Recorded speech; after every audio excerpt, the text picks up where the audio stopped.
Halo teman-teman, selamat datang di channel Scalping Trader. Kembali saya akan sharing ya saham menarik ya untuk swing pendek atau swing mingguan di periode tanggal 15 sampai 19 September 2025. Jadi sebelum masuk ke list sahamnya, disclaimer kalau investasi saham atau trading saham itu mengandung resiko dan resiko sepenuhnya menjadi tanggung jawab pribadi. Jadi makanya penting untuk melakukan analisa ulang karena saya tidak mengajak beli maupun tidak mengajak atau menghimbau teman-teman untuk melakukan jual. Jadi sepenuhnya keputusannya ada di tangan teman-teman masing-masing gitu ya, seperti itu. Dan ya untuk tanggal 8 sampai 12 di minggu lalu saya ada mention 2 saham ya, mudah-mudahan ya harusnya sih cuan ya. Kadang kalau misalnya kayak gini nggak cuan tuh bingung saya. Ada Asri sama Tins. Asri ini sempat kena stop loss, saya exit ya di hari Selasa kalau saya nggak salah. Dan saya buyback dan posisinya sekarang floating profit masih pegang. Tins, saya udah TP, nanti saya akan coba cari posisi lagi. Kenapa? Karena price actionnya masih menarik. Nanti saya jelasin ya teman-teman. Untuk minggu depan ini tanggal 15 September sampai 19 saya punya 3 saham. Ada GZCO, BSDE, Bevin ya untuk teman-teman yang memilih saham yang non syariah gitu ya. Ini salah satu saham non syariah maksud saya. Jadi buat teman-teman yang prefernya ke saham syariah mungkin bisa skip gitu ya. Yang pertama dan kedua ini ada GZCO sama BSD. BSD ini saham properti mirip-mirip sama Asri ya. GZCO ini saham dari palm oil. Saya lihat karena price actionnya menarik aja gitu ya. Jadi saya mulai bahas satu persatu. Tapi sebelumnya ya saya mau mention di minggu lalu dulu ya. Di minggu lalu saya ada info saham Asri dan juga Tins. Asri gimana? Asri ketika saya informasikan di tanggal 8 ya, dari mulai tanggal 8, nah ini tanggal 8 dia merah, merahnya dalam nggak dalam banget lah ya harusnya 2,3%, lalu besok harinya tuh merah juga 0,59 dan tanggal 9 ini hari Selasa ya, saya exit teman-teman karena saya pikir waktu pasca penggantian menteri ya reshuffle kabinet Pak Prabowo itu dampaknya kurang begitu bagus ke market, jadi saya exit. Tapi Selasa saya mulai Rabu saya mulai cari posisi lagi teman-teman dan posisinya sekarang floating profit. Dan ya kalau ini buat teman-teman yang masih pegang Asri menurut saya ini masih oke. Kenapa? Karena ya sebenarnya saya follow smart money ya. Saya follow smart money, di sini smart money-nya masih ada di sisi buyer ya. Retailnya ada di sisi kanan. Ini adalah karakter saham yang saya selalu suka gitu ya. Dan posisi harganya juga masih oke gitu ya menurut saya. Dan seperti itu ya, kalau teman-teman beli ya malah kalau misalnya belinya ketika waktu chaos reshuffle kabinet harusnya udah cuan lumayan lah ya. Nih. Nah, gitulah kurang lebih. Yang kedua ini kemarin saya mention Tins. Tins gimana? Tins waktu saya info itu di tanggal 3 September adalah ketika dia turun 3,2% ya di sini ya. Gitu. Jadi ini saya hapus dulu nih, travelnya saya hapus biar nggak susah. Nah ini waktu itu saya mention ketika candle-nya merah. Karena saya buat kontennya itu di tanggal 8 ini hari Senin, berarti saya buat konten mungkin di tanggal 7 atau tanggal 6 ya. Nah, Tins itu gimana? Saya bilang oke, menarik, dan ya confirm ternyata di tanggal 8 dia naik kenceng ya, naiknya 5,8% ya dengan volume candle yang cukup lumayan besar gitu ya. Dan dua candle ini merah, dia dua candle merah dengan volumenya cenderung lebih kecil, tapi saya pribadi udah TP teman-teman, tapi ternyata di tanggal 12 September dia naik lagi, forennya beli lagi. Jadi kalau teman-teman yang ngikutin saya, anggaplah belinya di sini ya.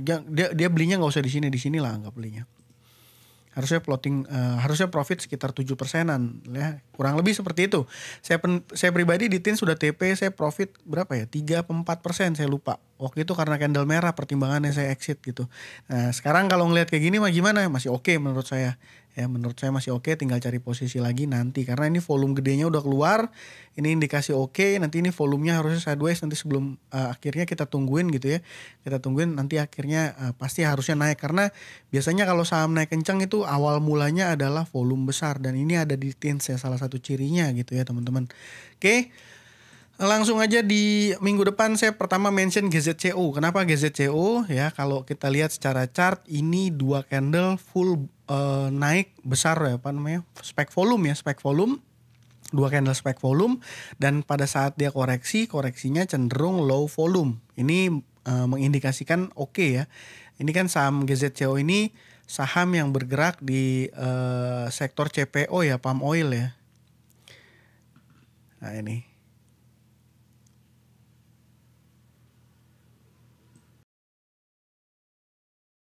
Nih ya, perdagangan dan pengolahan kelapa sawit.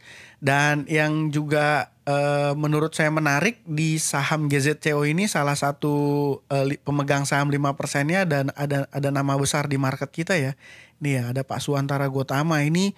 Ya dia pakainya di sini MG ya, karena dia memang yang punya sekuritasnya dia ya. Kalau saya nggak salah, koreksi kalau saya salah ya. Ini salah satu nama besar Pak Suan ya. Jadi di sini ya menurut saya movernya juga ada, salah satu mover besarnya itu ada MG ya. Nah nih gitu ya. Price actionnya menarik. Gimana trade plan saya? Trade plan saya nih, ini saya bikinin titiknya ya. Kalau seandainya, kalau bisa sih buy-nya jangan di 216, tapi kalau di 216 buy-nya saya pasang stop loss-nya di 200 ya. Di 200 itu kurang lebih risk-nya sekitar sekitar 6,5% gitu ya. Dengan potensi profit kalau balik lagi sampai ke area sini aja 1:2. Jadi risk-nya oke. Tapi saya rasa ini bisa lebih ya. Terakhir tertinggi resist di sini di area 2. Ya ini posisinya sih di sini lah ya. Nanti mungkin kalau saya pribadi, teman-teman buat informasi aja, biasanya saya menentukan saya TP atau saya cut loss itu nggak selalu menggunakan titik-titik baku atau titik-titik support atau titik-titik resist. Saya biasanya ngelihat sellernya yang terkonfirmasi dari data broker summary gitu ya. Jadi kalau saya lihat misalnya nih ya, MG ini udah mulai ada distribusi gede banget, saya biasanya akan ikutan follow untuk exit gitu. Walaupun exitnya nggak akan di paling pucuk, tapi at least kita riding the wave aja gitu ya. Menurut saya seperti itu. Ini menarik kenapa? Karena ya seperti biasa saya selalu suka saham-saham yang retailnya di sisi kanan ya. Saya selalu suka saham-saham yang retailnya di sisi kanan. Seperti itu. Dan GZCO ini juga kemarin sempat naik kenceng ya. Lok ARA nih saya sempat scalpingin ya. Ya memang dia tahan goncangan lah ya, tahan goncangan ketika ini akhir-akhir Agustus ini, waktu dia ARA ini adalah fase-fase di mana demonstrasi besar-besaran kalau saya nggak salah. Dan dia termasuk saham anti badai waktu itu, dan ketika reshuffle kabinet ya tanggal 8 ini terkoreksi cukup lumayan dalam ya 10%. Tapi terkoreksinya ini volumenya kecil, dan ini indikasi yang oke menurut saya ya, seperti itu. Ya, jadi BSD plan saya seperti itu tadi. Nah, ini ya saya tulis di sini. Stop loss saya 200 gitu. Kenapa stop loss-nya di 200? Karena di 200 itu saya lihat harusnya ini adalah area yang termasuk dijaga ya. Jadi mungkin kalau misalnya saya bilang stop loss 200, teman-teman nggak ketika dia hit 200 buang ya. Kalau saya pribadi lebih suka di 199, 198 sih. Dilebarin dikit gitu ya. Tapi ya tetap aja menurut saya teman-teman harus punya trade plan masing-masing, sesuaikan dengan style dan nyamannya teman-teman gitu ya. Jadi GZCO, yang kedua BSD ya dari sektor properti. Ini juga sama, risknya menurut saya oke. Area buy-nya mungkin kalau seandainya di close kemarin itu di 1095 ya. Jadi saran saya antrinya dari 1070 1090 antri buy-nya cicil-cicilnya. Dan stop loss-nya agak ketat ya. Stop loss-nya di area 1050. Jadi kalau saya biasanya nulis SL itu nggak kayak gitu ya. Gini saya nulisnya. Jadi terserah teman-teman, kalau saya pribadi kalau mau aman supaya nggak kena check out gitu ya, jangan 10.50, mungkin di bawahnya sedikit juga it's okay ya gitu ya, 10.40-an. Jadi kalau kita lihat juga terkonfirmasi di bid offer 10. Nah ini 10.45 ya, 10.45 adalah resistnya di sini kalau dari bid offer ya, mungkin area situ lah ya. Pokoknya lebih kecil dari 10.40 atau 10.45 ya. Ini saya rubah aja nih. Nah gitu. Nah terus kenapa saham BSD ini menarik? Ya ini BSD ini menarik karena ya saham properti saya nggak tahu nih, saham ada terjadi. Pokoknya dia dapat flow yang lumayan besar. Jadi belakangan ini 1-2 minggu belakangan ini saya melihat flow itu lumayan cukup oke di saham-saham properti sama saham-saham bank kecil. Kalau bank big cap ya itu saya agak bingung analisanya karena kemarin outflow baru besar-besaran. Terus kemarin keluar news bahwa Menteri Keuangan akan mengucurkan dana untuk dana untuk Himbara ya, Himpunan Bank Nasional, itu dananya cukup besar dan itu direspon market cukup positif gitu ya. Tercatat kalau nggak salah BBRI, BBCA udah mulai pada rebound ya, BBNI juga ya kalau nggak salah. Seperti itu. Dan Ya, BSD sendiri ya mudah-mudahan nanti akan kecipratan. Saya cuma ngelihat ini secara price action oke. Ini kan terlihat candle-candle besarnya muncul di sini, dan ketika dia koreksi ya cenderung candlenya kecil gitu ya, dan risknya pun terjaga ya. Kalau di sini saya lebarin lah ya 10.45. Nah, mungkin di sini. Jadi risknya itu berapa? Sekitar 4,3%. 4,3%, kalau rewardnya last resist di sini ya mungkin sekitar 7,8. Berarti cuma 1:1 dong. Ya, ini sebenarnya 1:1 adalah resist yang sebelumnya belum berhasil ditembus ya. Sebenarnya kalau mau pakai analisa halu gitu ya, analisa halu ini mungkin belasan persen bisa tercapai ya. Cuman periode waktunya ini yang harusnya nggak akan cepet. Yang saya yakin nggak akan cepet. Karena dia pasti butuh waktu untuk bisa sampai langsung naik. Karena ini kan bukan tipikal saham yang kayak kalau di compare-nya sama perumahan kayak properti kayak BSBK ya mungkin beda ya. Kalau BSBK kan kenceng banget ya. Ini kalau model kayak BSBK gini sama nih, kalau saya nggak salah nih properti juga nih kan sahamnya, properti juga.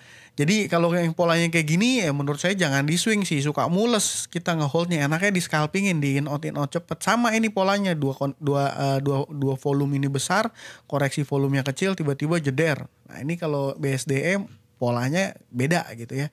Jadi nggak bisa disamakan, tapi sama-sama dari sektor properti menurut saya BSD oke. Ya, nanti saya terserah teman-teman aja untuk targetnya bisa menentukan pribadi gitu, karena saya biasanya menentukan target itu ketika sellernya keluar sih kalau saya pribadi. Kalau teman-teman yang bakunya menggunakan last resist atau titik-titik resist ya oke juga. Yang penting saran saya sih dijaga di range 4,3% atau 50 poin dari titik closing hari Jumat kemarin ya. Jadi sini saya tulis area buy-nya 10.70 sampai 10.90, closing kemarin 10.95 ya teman-teman. Stop loss-nya 10.45 lebih kecil. Seperti itu. Dan yang terakhir Bevin, ini supaya videonya nggak terlalu panjang. Yang terakhir itu Bevin. Bevin ini kenapa menarik? Ya karena dia mau ada sentimen RUPS. RUPS-nya kapan? RUPS-nya tanggal 15. Sekarang tanggal 14 ya, which is besok. Mungkin akan lanjut naik apa enggak? Ya saya juga jujur nggak tahu. Tapi secara teknikal ini saya lihat 1, 2, 3. Ini 3 candle, ada tiga candle sorry. Nah ini ada 3 candle di mana area-area sini adalah area-area yang tidak ditembus ketika terjadi penurunan. Ya paham ya. Jadi gini, dia turun nih, sahamnya turun ke sini, tapi dia nggak jebol. Dia sampai sini, naik lagi ke sini, mau jebol ini, tapi nggak jebol, dia balik lagi naik, dan mau jebol lagi, dia nggak jadi, dia mantul. Nah ini indikasinya apa? Pola kayak gini menginformasikan bahwa area sini adalah area support yang termasuk kuat. Kenapa kuat? Karena 3 kali tidak ditembus gitu ya. Dan setelah 3 kali tidak ditembus, ini ada 1, 2, 3 ini ada pembalikan arah, dan pembalikan arahnya terkonfirmasi dengan volume yang lumayan oke. Data transaksinya gimana? Ini sama selalu seperti yang saya selalu sampaikan berulang-ulang. Saya selalu suka saham yang kontra sama investor retail kebanyakan. BB ini kan Verdana ya. BB Verdana ini foreign investor UBS, AKBK, sama JP Morgan ya. Jadi secara price action oke, titik teknikalnya juga mantul gitu ya. Nah, cuman trade plan-nya gimana di saham ini saya belum tulis ya. Jadi kalau seandainya closing kemarin di sini ya jaga aja.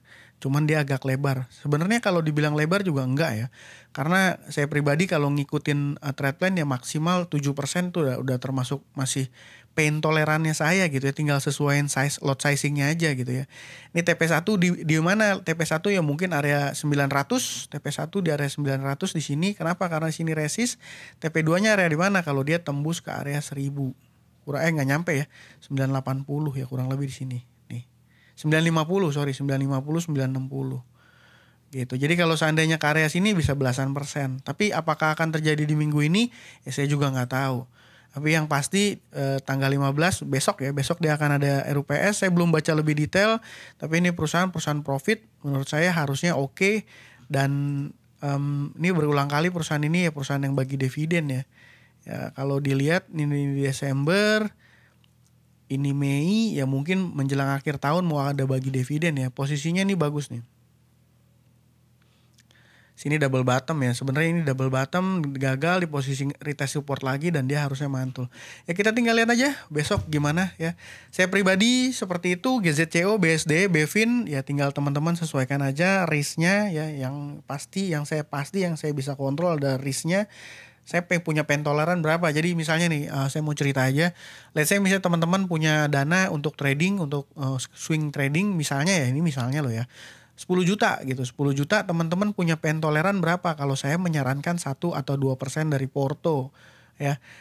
Yang mana kalau 1-2% dari porto, kalau misalnya 10 juta ya berarti jangan sampai teman-teman stop loss ruginya itu di atas 200.000, 300.000. Ini kalau portonya 10 juta dan entry-nya berapa? Kalau saya pribadi terserah sih. Tapi kalau 10 juta saya sih biasanya di porto untuk swing ya kurang lebih yang paling nyamannya saya di angka 4 atau 5 saham gitu ya. 4 atau 5 saham. Jadi enak ngawalnya gitu ya. Saya pribadi seperti itu. Dan ya ingat ya teman-teman, ini adalah kontennya free. Saya nggak buka kelas gitu ya. Saya juga nggak punya Lamborghini. Disclaimer, saya nggak punya Lamborghini, saya nggak punya Ferrari. Dan ya teman-teman juga nonton harusnya gratis ya.